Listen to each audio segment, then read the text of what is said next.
I trudge through the musty halls, my worn slippers making barely a whisper on the cold stone floor. The grand chandelier above casts an eerie glow, its crystals refracting the flickering candlelight into tiny rainbows that seem to mock me with their beauty. I am just another forgotten soul, lost in the labyrinthine corridors of Willowdale Manor. As a servant, my days blend together in a haze of drudgery and duty. I rise before the sun, our lord and lady's bells ringing out across the estate like a clarion call to arms. The others stir, their sleepy murmurs and creaking beds a symphony of awakening. I hasten to complete my tasks, knowing that any delay will earn me a stern reprimand from Mrs. Jenkins, the housekeeper. My duties are many and varied. I fetch hot water for Lord Thomas's bath, scrubbing the porcelain tub until it shines like new-minted silver.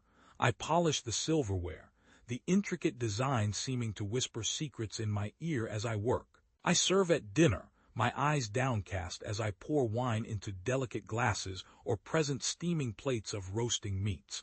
But there are moments when the weight of servitude bears down upon me like a physical force. When Lady Victoria's latest gown is deemed imperfect, her screams of rage echoing through the halls like a crack of thunder.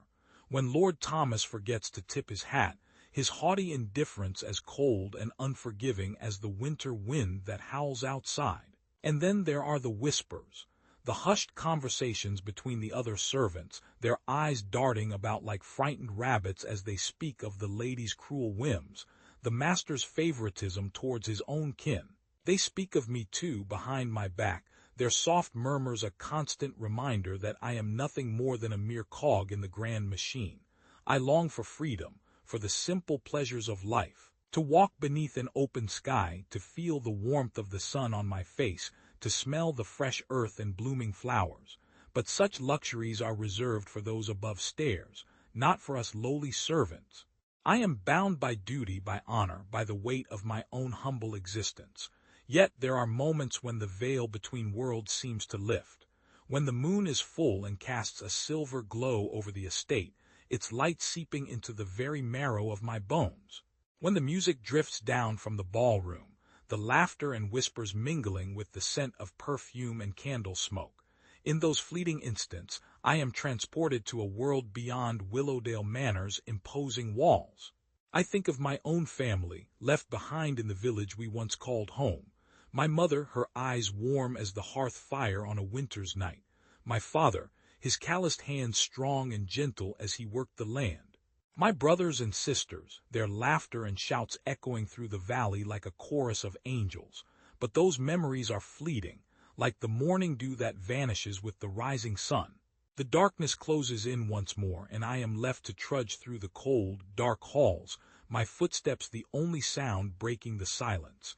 As the night wears on, the fire in the great hall dies down, leaving behind a faint smolder of embers. The servants retire to their quarters exhausted, their dreams no doubt filled with visions of freedom and escape. I remain, standing watch like a sentinel at attention, my eyes fixed upon the flames that will soon be rekindled by the morning's first light. And so I stand, lost in the labyrinth of Willowdale Manor, bound by duty and honor to a life of servitude and quiet despair. But perhaps, just perhaps, there is more to this dark side of being a servant than meets the eye. Perhaps hidden beneath the layers of drudgery and duty lies a spark of hope, waiting to be fanned into flame.